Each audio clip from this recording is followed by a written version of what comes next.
should have stuck with therapy. Should have known better. I never should have followed the goddamn link.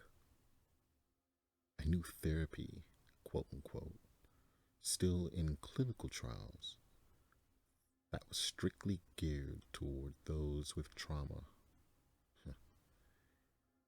Yeah, they were recruiting for a pretty penny.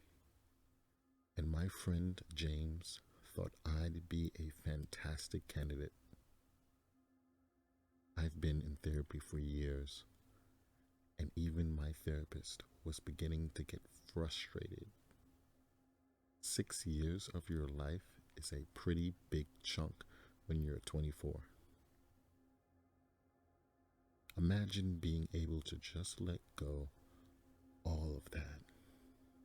Imagine being able to forget and just let it fade away, locked inside of a box in a dark and dusty corner of your mind.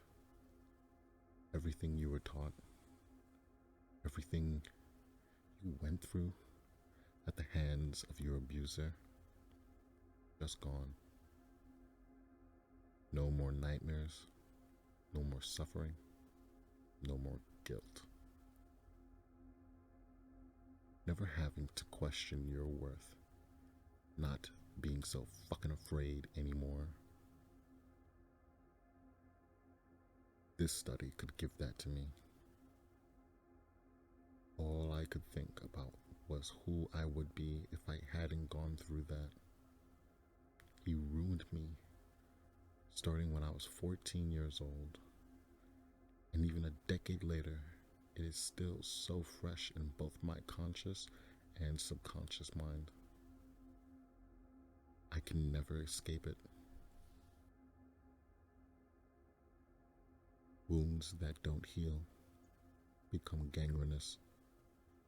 And that's exactly what was happening to my mind. It was advertised as a way to target specific memories and erase them. After about a solid 5 minutes of deliberation, I clicked the link and applied. Even just having to relive those years to fill out the application threatened to split me in half. But this time, the dread always wrapped itself around my heart, was being kept at bay by an entirely new feeling. Hope, plucking away at the darkness all around me. For the first time in so long, I fell asleep with a smile on my face. That smile widened when I checked my email in the morning and I had a response, an acceptance. I called James to help me pack for what would be a long and life-changing weekend. He seemed just as ecstatic as I was. He promised he would be there first thing Monday morning to pick me up and bring me to my new existence. If only either of us knew how right he was. The whole clinic was so warm. It wasn't the normal harsh white light. It wasn't the normal harsh white with LED lighting and chemical smells. Instead, they were very adamant we could bring anything that would help us feel at ease.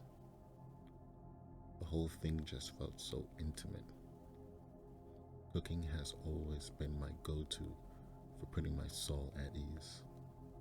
And sure enough, there was a fully equipped kitchen. There was a music room for the guy who played piano so well it would move anyone to tears. And a small art studio for the girl who painted shit that would make Van Gogh's heart soar. People running the study went out of their way to make sure we felt safe, that we felt comfortable. They said the night was for us to relax and get ourselves acquainted with the facility. I made dinner for us all. Then the boy played piano for us, while the girl painted our portraits. We never even exchanged names. It wasn't needed. We just fell into an easy peace with each other. We knew the next day would be almost as difficult as whatever we all went through.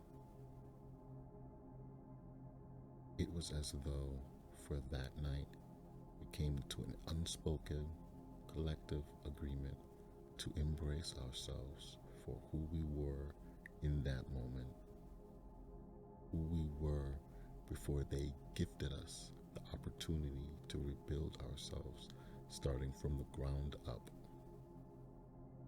A whole new foundation to work with.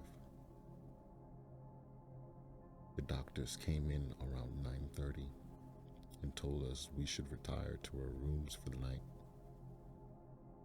They wanted us to be as well rested as possible for the procedure.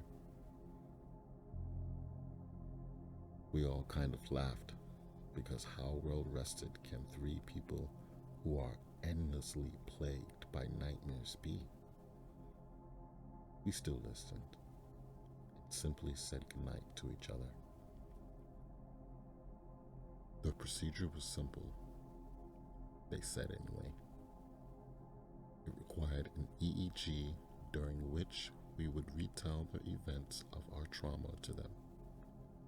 And after that, we would be put under a general anesthetic. It would enter our brain by a small incision on the back of our neck at our hairline, and using a small wire, they would probe the parts of our brain where our trauma lives. Think about how that would shove the memories into a part of our brain that's inaccessible, forcibly repressing the specific memories. I should have walked out right then. I should have listened to the feeling growing inside of me that something wasn't right. When 6 very integral years of your life are wrapped around the memories of your trauma, it can complicate things. When every memory you have for 6 fucking years of your life are intertwined with your darkest moments like vines on a tendril, should have stopped to think about the repercussions. When I woke up, I just had small snippets here and there, small chunks of memories that didn't have anything to do with him. But that was all I had. The years that followed were gone.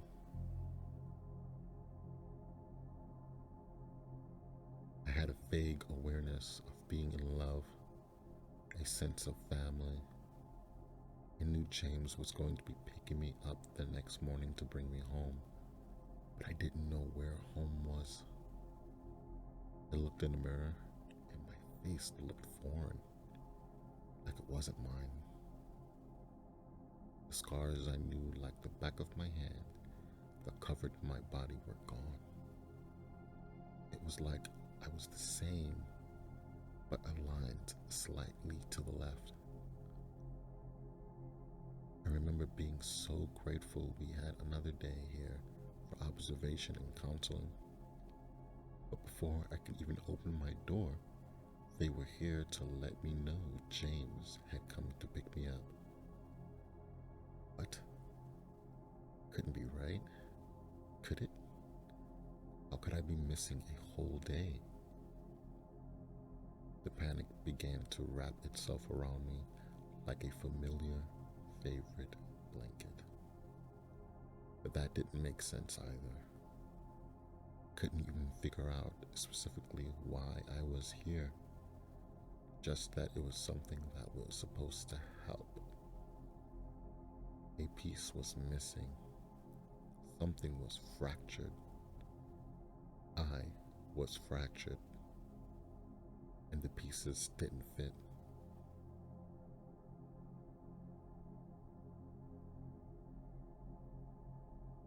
I ran into James' arms, and he wordlessly just dropped me into the car.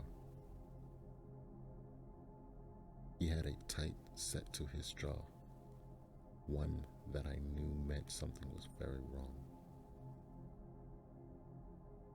I don't know what those people did to me, did to us,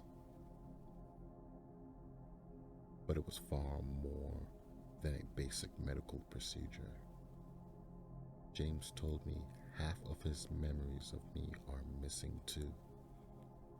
He knows we're best friends. He knows he was supposed to pick me up at this address today. There are such huge slabs of memory missing.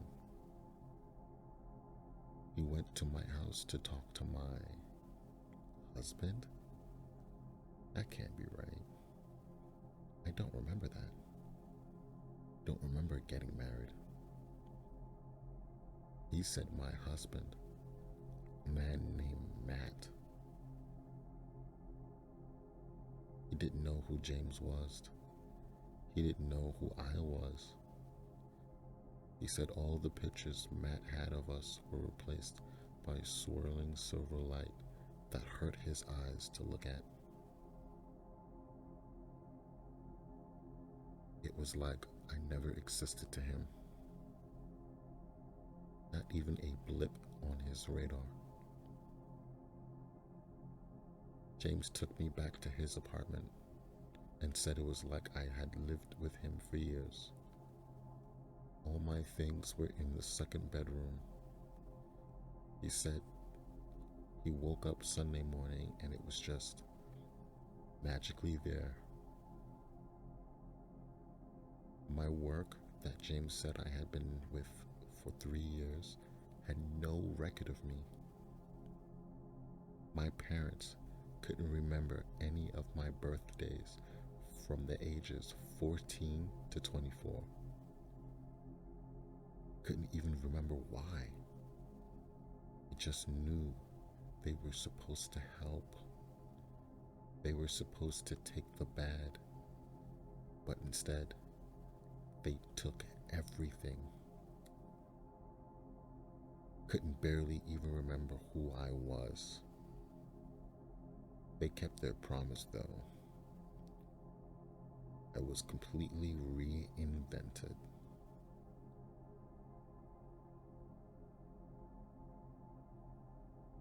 Remember to like and subscribe for more Twilight horror stories. Also, comment below to let me know which horror stories you want to hear next.